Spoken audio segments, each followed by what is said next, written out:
নমস্কার বন্ধুরা, Shampa blog and beauty চ্যানেলে আপনাদের সকলকে স্বাগত। আশা করি আপনারা সবাই খুব ভালো আছেন। আবারও আমি আজকে চলে এসেছি একটি নতুন ভিডিও নিয়ে। বন্ধুরা, এখন যেহেতু বর্ষাকাল, আর এই বর্ষাকালের মধ্যে ঘন ঘন বৃষ্টি হওয়ার কারণে চারিদিকে একটা স্যাঁতস্যাঁতে ভাব রয়েছে। আর এই স্যাঁতস্যাঁতে ভাবের মধ্যে আরশোলা টিকটিকির কিন্তু উপদ্রব একেবারে বেড়েই চলেছে। দু একটা আরশোলা কিংবা টিকটিকি থাকলে খুব একটা অসুবিধা হয় না, কিন্তু যখন এদের সংখ্যা বেড়ে যায় তখন খুবই সমস্যায় আমাদের পড়তে হয়। তাই আমরা বাইরে থেকে বিভিন্ন রকম কেমিক্যাল কিনে নিয়ে আসি এগুলোকে তাড়ানোর জন্য। কিন্তু না বন্ধুরা, বাড়িতে থাকা কয়েকটি উপকরণ দিয়ে যদি আমরা একটি ঘরোয়া রেমেডি বানিয়ে নিই, তাহলে দেখা যাবে খুব সহজেই আরশোলা এবং টিকটিকি আমাদের বাড়ি থেকে বিদায় নিয়েছে। তাহলে চলুন বন্ধুরা, ভিডিওটি শেষ পর্যন্ত দেখে নেওয়া যায়। এখানে আমি একটি পাত্র নিয়েছি, যেটা আমার কোনো কাজেই লাগে না। এবার আমি এখানে নিয়ে নিচ্ছি নেসক্যাফের একটি কফির প্যাকেট। বন্ধুরা, অল্প একটু এখানে রয়েছে, সেটুকু আমি দিয়ে দিচ্ছি।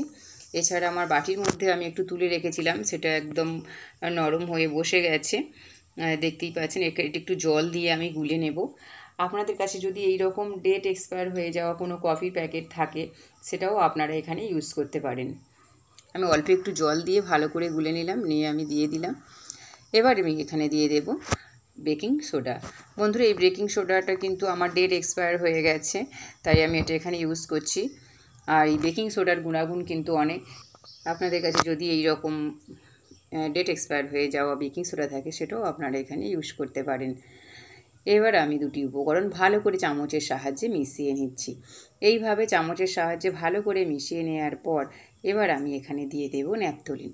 বন্ধুরা, এরকম ন্যাপথলিন তো আমরা জামা কাপড় পোকামাকড় কাটার ভয়ে তো আলমারির মধ্যে রেখে দিই একটা কৌটোর মধ্যে। সেই ন্যাপথলিন এখানে আমি একটা নিয়ে নিয়েছি। এই ন্যাপথলিনের কিন্তু বহু গুণাগুণ রয়েছে, কারণ এই ন্যাপথলিন পোকামাকড় তাড়াতে ভীষণভাবে সাহায্য করে। ন্যাপথলিনটা গুঁড়ো করে আমি দিয়ে দিলাম। আবারও আমি ন্যাপথলিনের গুঁড়োটা ভালো করে মিশিয়ে নিচ্ছি। এইভাবে মিশিয়ে নেওয়ার পর এবার আমি এখানে ইউজ করব ডেটল। বন্ধুরা, এই ডেটল কিন্তু কম বেশি আমাদের প্রত্যেকেরই বাড়িতে থাকে, কারণ আমরা অনেকেই এই ডেটল ব্যবহার করে থাকি স্নানে কিংবা জামা কাপড় পরিষ্কার করতে। 1 চামচ ডেটল আমি দিয়ে দিলাম, দিয়ে আমি ভালো করে মিশিয়ে নিচ্ছি। এইভাবে ডেটলটা ভালো করে মিশিয়ে নেওয়ার পর আমি এখানে ইউজ করব প্লেন জল। বন্ধুরা, যে প্লেন জল আপনাদের বাড়িতে রয়েছে সেই প্লেন জল এখানে ইউজ করবেন। এবার আমি জল নিচ্ছি। এই জলটা আমার ঠিক যতটুকু প্রয়োজন ছিল আমি ততটুকু নিয়েছি। আপনাদের যদি বেশি প্রয়োজন হয় তাহলে অবশ্যই আপনারা বেশি করে নেবেন। আর এই ধরনের নিত্য নতুন ভিডিও পেতে আমার এই চ্যানেলটিকে সাবস্ক্রাইব করবেন, লাইক করবেন, আর বন্ধুদের সাথে অনেক অনেক শেয়ার করবেন। আর যে সকল বন্ধুরা আমার এই চ্যানেলে নতুন, তাদেরকে আমার বিশেষ অনুরোধ, চ্যানেলটিকে সাবস্ক্রাইব করে পাশে থাকবেন। বন্ধুরা, আমি ভালো করে চামচের সাহায্যে মিশিয়ে দিচ্ছি জলের সাথে মিশ্রণটা। এইভাবে ভালো করে মিশিয়ে নেওয়ার পর এটাকে আমি একটা স্প্রে বোতলের মধ্যে ঢেলে নেব। আমার কাছে এই স্প্রে বোতলটা ছিল, তাই আমি এই স্প্রে বোতলটা ইউজ করেছি। আপনাদের কাছে যে স্প্রে বোতল থাকবে সেই স্প্রে বোতল আপনারা ইউজ করবেন। তবে এই মিশ্রণটা এমনি প্লেন বোতল ইউজ করলে বন্ধুরা আপনারা যখন তখন যেখানে সেখানে স্প্রে করতে পারবেন না, তাই এইরকম একটা স্প্রে বোতল হলে খুব সুবিধা হয়। আমি এখন স্প্রে বোতলের উপরে একটা ফানেল নিয়েছি, তার উপরে নিয়েছি একটি ছাঁকনি। এইভাবে ছাঁকনিটা নেওয়ার পর আমি এই মিশ্রণটা নিয়ে ছাঁকনির উপর ঢেলে দেব। অবশ্যই মিশ্রণটা ছেঁকে নিতে হবে, তা না হলে যদি কোনো কিছু থাকে সেটা স্প্রে বোতলের পাইপ জাম করতে পারে, তাই অবশ্যই ছেঁকে নিতে হবে। মিশ্রণটা ছেঁকে নেওয়া হয়ে গেছে। এবার আমি স্প্রে বোতলের ঢাকাটা লাগিয়ে দিচ্ছি। এইভাবে স্প্রে বোতলে ঢাকাটা লাগিয়ে দেওয়ার পর আমার একদম রেডি হয়ে গেল। এবার যে সমস্ত জায়গায় খুব বেশি আরশোলা এবং টিকটিকির উপদ্রব হয়, সেই সমস্ত জায়গায় আমি এটা ভালো করে স্প্রে করে দেব।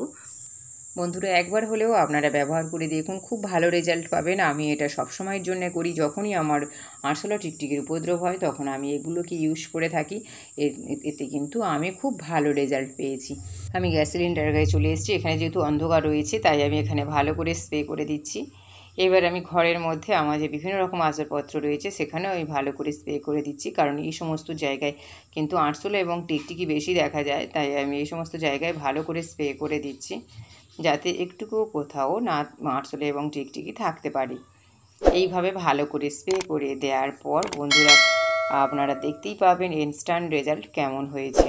বন্ধুরা, আপনারা কে কোথা থেকে আমার এই ভিডিওটি দেখছেন, যদি আমার কমেন্ট বক্সে লিখে জানান তাহলে আমি জানতে পারবো আমার এই ভিডিওটি কতদূর পর্যন্ত যাচ্ছে। এইভাবে আরশোলাগুলোকে চারিদিক থেকে ঝাড়ু দেওয়ার পর কিন্তু আমি বের করেছি। ভিডিওটি শেষ পর্যন্ত দেখার জন্য ধন্যবাদ।